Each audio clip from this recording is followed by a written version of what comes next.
लक्ष्मी नारायण बहुत भोला लड़का था।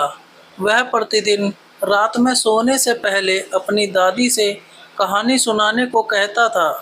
दादी उसे नागलोक, पाताललोक, चंद्रलोक, सूर्यलोक आदि की कहानी सुनाया करती थी। एक दिन दादी ने उसे स्वर्ग का वर्णन सुनाया। स्वर्ग का वर्णन इतना सुंदर था कि उसे सुनकर लक्ष्मी नारायण स्वर्ग देखने के लिए हट करने लगा। दादी ने उसे बहुत समझाया कि मनुष्य स्वर्ग नहीं देख सकता, किंतु लक्ष्मी नारायण रोने लगा। रोते रोते ही वह सो गया।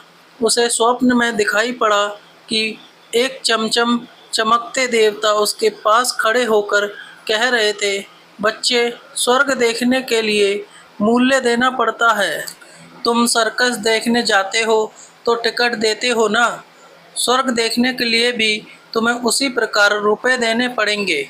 स्वप्न में ही लक्ष्मी नारायण सोचने लगा कि मैं दादी से रुपए मांग लूँगा, लेकिन देवता ने कहा, स्वर्ग में तुम्हारे रुपए नहीं चलते, यहाँ तो भलाई और पुण्य कर्मों का रुपया चलता है। अच्छा, तुम यह डिबिया अपने पास रखो। जब तुम कोई अच्छा काम करोगे तो इसमें 1 रुपया आ जाएगा, और जब कोई बुरा काम करोगे तो 1 रुपया इसमें से उड़ जाएगा। जब यह डिबिया भर जाएगी तब तुम स्वर्ग देख सकोगे। जब लक्ष्मी नारायण की नींद टूटी तो उसने अपने सिरहाने सचमुच एक डिबिया देखी। डिबिया लेकर वह बड़ा प्रसन्न हुआ। उस दिन दादी ने उसे 1 पैसा दिया। पैसा लेकर वह घर से निकला। एक रोगी भिखारी उससे पैसा मांगने लगा।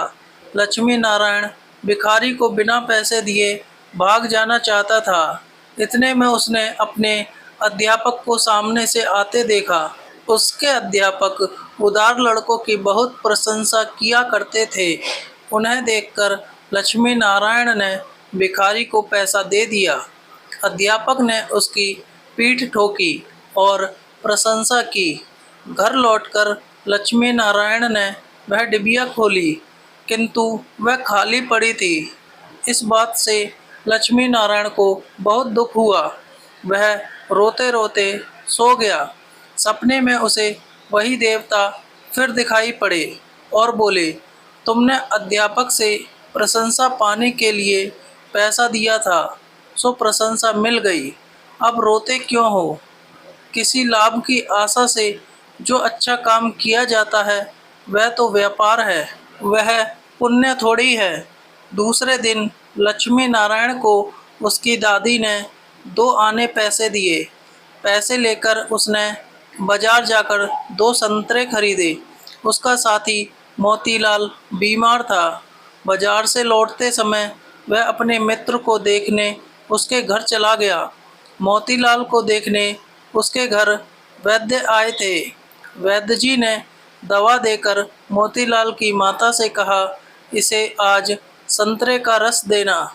मोतीलाल की माता बहुत गरीब थी। वह रोने लगी और बोली, मैं मजदूरी करके पेट भरती हूँ। इस समय बेटे की बीमारी में कई दिन से काम करने नहीं जा सकी। मेरे पास संतरे खरीदने के लिए 1 पैसा भी नहीं है। लक्ष्मी नारायण ने अपने दोनों संतरे मोतीलाल की माँ को दिए। वह लक्ष्मी नारायण को आशीर्वाद देने लगी। घर आकर जब लक्ष्मी नारायण ने अपनी डिबिया खोली तो उसमें 2 रुपए चमक रहे थे। एक दिन लक्ष्मी नारायण खेल में लगा था। उसकी छोटी बहन वहां आई और उसके खिलौनों को उठाने लगी। लक्ष्मी नारायण ने उसको रोका। जब वह नहीं मानी तो उसने उसे पीट दिया। बेचारी छोटी बहन रोने लगी। इस बार जब उसने डिबिया खोली तो देखा कि उसके पहले के इकट्ठे कई रुपए उड़ जाते हैं। उसे बड़ा पश्चाताप हुआ। आगे से उसने कोई बुरा काम नहीं करने का पक्का निश्चय कर लिया। लक्ष्मी नारायण पहले रुपए के लोभ से अच्छा काम करता था। धीरे धीरे उसका स्वभाव ही अच्छा काम करने का हो गया। अच्छा काम करते करते उसकी डिबिया रुपयों से भर गई। वह स्वर्ग देखने की आशा से प्रसन्न होता। उस डिबिया को लेकर वह अपने बगीचे में पहुंचा। लक्ष्मी नारायण ने देखा कि बगीचे में पेड़ के नीचे बैठा हुआ एक बूढ़ा साधु रो रहा है। वह दौड़ता हुआ साधु के पास गया और बोला, बाबा, आप क्यों रो रहे हैं? साधु बोला, बेटा, जैसी डिबिया तुम्हारे हाथ में है वैसी ही एक डिबिया मेरे पास थी। बहुत दिन परिश्रम करके मैंने उसे रुपयों से भरा था।